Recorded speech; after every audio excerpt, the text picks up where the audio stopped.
What is going on, guys? JJ here, bringing you a brand new Things We Want in Elder Scrolls 6 Episode 9. We are one episode away from Episode 10. That is a huge milestone. Whenever you hit 10 episodes, that's just crazy. So before we get into the video, I just want to say, please show support by liking the video and commenting your suggestions down below. Also, don't forget to check out my other YouTube channel, which I will be starting the Forced Unleashed Let's Play on. I actually have it finally stuff recorded for that. Yes, I know I've been saying I will, and I actually did record some stuff. Now, anyways, let's get into the video. Also, this is some Elder Scrolls Online gameplay. I'm going to be experimenting with showing some other gameplay besides Skyrim using Elder Scrolls Online as well as Oblivion. And then maybe eventually in a few weeks I'll switch back to Skyrim. Anyways, the first comment comes from Minecraft Swift. What about more backgrounds to dungeons and the artifacts within the artifacts within the dungeons? I would like to know how something ended up in there. Some dungeons explain, but not all. Now, I totally understand where he's coming from. In my opinion, whenever I was doing some quest or just going, come on, we all played Skyrim or Oblivion, and you'd find these caves or you'd find these things in the ground and you'd go in them and you just have the time of your life killing shit, just murdering people, and then you'd find all this cool gear and loot, and you're like, what is this? Why exactly was this awesome piece of gear placed here? What is the story behind it? So I do think there should be more storyline slash quest sort of when it comes to finding really cool gear or really cool artifacts and stuff inside of dungeons. I totally agree with this, and I really do think this is something Bethesda will do, adding more lore to each dungeon and stuff, to each artifact and equipment gear piece that you find in the game. Now, this next comment is from someone new, I think. I haven't really seen them in the comment section, so welcome. Sorry about that voice crack. This comes from Zether. He wrote, or she wrote, I'm not sure exactly by the name, I suggest more NPCs. There's like maybe 50 people in the whole city of Whiterun. They could use that as a new way to integrate generated quests as well. So basically, I totally agree with this comment, and there was a lot of comments in my comment section actually that I read that had to do with companions and NPCs and stuff like this. There should be more NPCs totally in Whiterun. And in my last video, or was it the video before for this series, I mentioned that the city should be, there should be less cities in the next Elder Scrolls game than as many as there were. But the thing is that they should be huge cities, like big cities, like actual city size. And something like this would work really well with what I said before, where if we had more big cities and like less cities as a whole, just more huge cities, we could have a lot more people, like hundreds or more people in there. And this can cause an FPS drop, but today's technology, we can do it. I mean, did you see Assassin's Creed Unity? Yeah, that game was broken as hell on release, but it's been fixed a lot. And even The Witcher, they have, in Assassin's Creed, there's one part where there's 2,000 people on the screen at once, so I don't see why we can't do this in a game like The Elder Scrolls. So thank you, Zether. Whether you're new or old, that was a great comment. Now, the next comment I don't know too much about, so I'm going to be honest with you. I don't know the entirety of this, but I did look up what he said to look up on Google, and I really did think it looked cool, and that it would work in sort of a fantasy-style game like either the Skyrim games, the Oblivion, Dragon Age, or even The Witcher, something like that, and I really think this idea would be cool. So this comes from Emerald Bay Movies. One thing I would really like to see is some kind of bioluminescent environments, kind of like the bioluminescent forest from the movie Avatar. I'm pretty sure it's talking about the Avatar movie with the big blue guys, which was a great movie, and hopefully not The Last Airbender, because I don't even remember anything from that movie. It was bad. I've never seen anything like this in a video game before, but I think it would look spectacular in a fantasy game. They could add some bioluminescent creatures unique to this environment as well, although I could only see this working if The Elder Scrolls 6 takes place in Valenwood or Black Marsh. If you don't know what I'm talking about, just look it up on fantasy. Look up fantasy bioluminescent forest or something on Google Images. It would make the Elder Scrolls 6 landscape look really unique among other RPGs. Now, I did what he said to do because I had no idea what he's talking about, and I read all the comments. I know lately I haven't been replying too much. It's because there's a lot of you guys commenting, so it's kind of overwhelming me. So I do read your comments still, and I do like to look up stuff that you told me to look up. So I did look this up, and I'm actually going to put a picture sort of representing what he's saying, and this is really cool. I really do like this idea. It's sort of like a neonish forest with neon creatures in it. And to be honest with you, that would look really awesome in a fantasy game. And it's probably been done before in other games.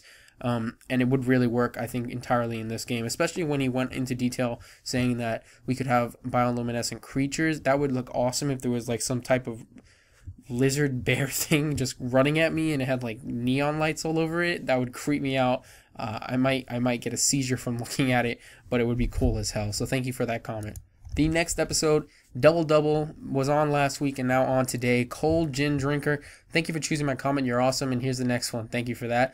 We should upgrade the companion system. Actually give them orders while in the heat of combat. Strategize a bit and make the AI smarter all overall. Sorry if someone already said this. Now, like I said, I got a lot of companion comments, including this one was repeated a few times, but this one was the first one I saw, so I decided to go with him. Now, I'm going to go into a little bit of detail on some things I like about this comment, as well as why I don't think it will work, but at the same time could work. I do think the companions and the AI need to be a lot smarter in this game.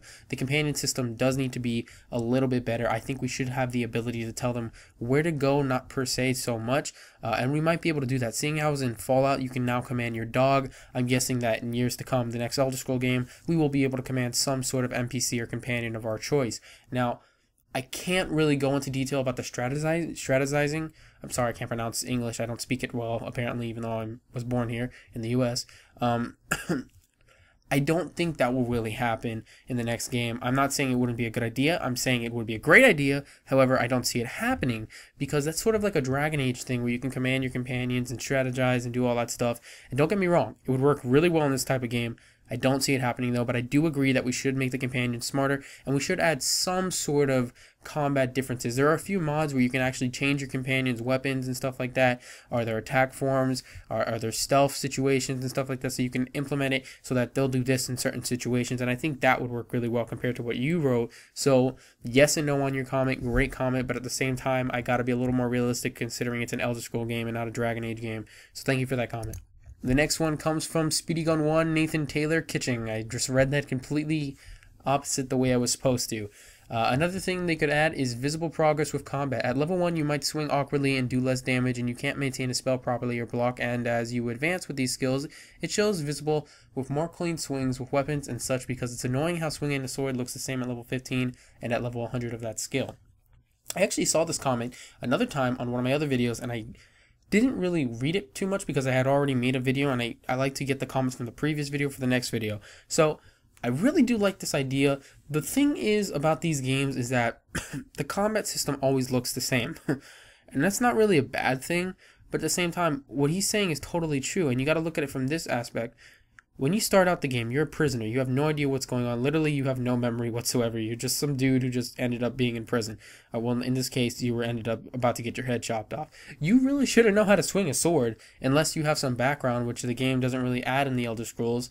So you shouldn't be good at swinging swords and shooting spells and breathing fire and all that stuff right away. It should progress over time, like he says, and eventually look more clean, look more finesse, and just look better. So I do like this. The combat movement should look a little different through the time that you progress and get better at those skills. So once again, great comment. This is going to be a longer episode than I intended, so just keep holding on. We got a few more comments. Like I said, we had a lot of stuff going on with the companions. This comes from Scotty Boy for the Win Gaming. I wish I could notify that person that he actually got it, but doesn't have a reply button, so hopefully he sees this video. Oh, and another cool thing that I would like, if your character can have pets and skill trees and stuff, why can't NPCs have some? It would be great to see your follower level up whatever they use the most. If they reach 90 smithing, they can make Daedric armor or something like that. I'm not going to read the rest because I like what he wrote, but I'm just going to stick with the first part he wrote. I do think the NPCs should level up and we should be able to take control of their leveling up abilities. This actually happens in a few mods that I have installed for Fallout New Vegas as well as Skyrim.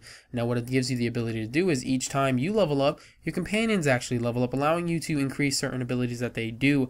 Like I said before in the last comment or so, if we can totally change the combat style of one of our companions, we can level up directly in that combat style. Say I have a Khajiit who likes to shoot a bow and arrow, but I want him to learn how to use destructive spells. You know, I want him to shoot flames at people while I just kill them. That sounded messed up. So what I want to do is I want to be able to take control of that person in some sort of setting or whatever, and just level them up whenever I level up, and that way I can level up their destructiveness, and I can change their equipment to using fire spells, and they can just go badass. So we should have more stuff like that.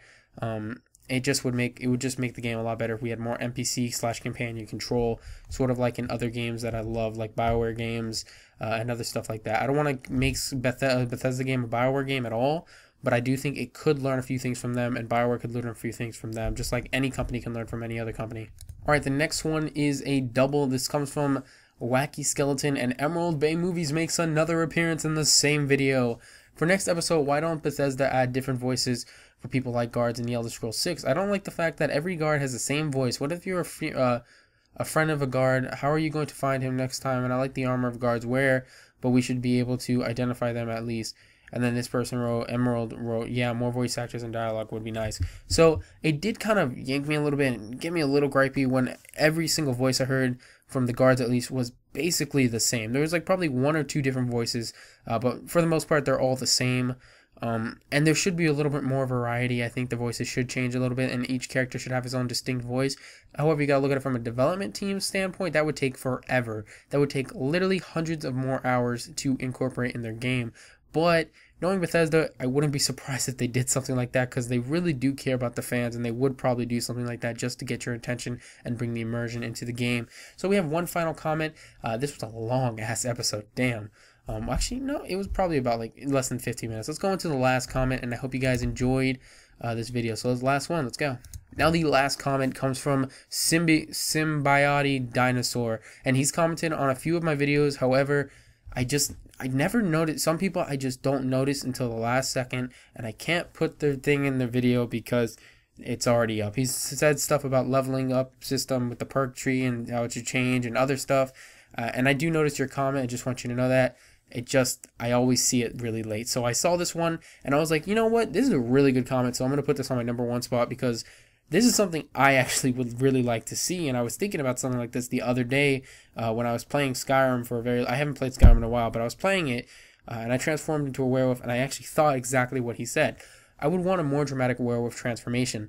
Like, I want to see my character's clothing ripping off, which is something I would really want, and it's really good detail right there if your clothing would rip off.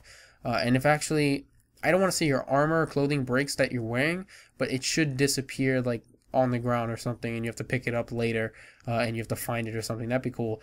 And have him/her screaming in agonizing pain as their flesh peels off and their bones change shape. Okay, this was kind of demonic and messed up, but I see where he's coming from. It makes total sense. Your whole body is changing, your structure is changing, and you're still a human while you're changing into a werewolf. It's not until you're exactly a werewolf that you are a werewolf. So you should be feeling pain. Your whole bones are changing, your skin is changing, you're growing fur at a rapid pace.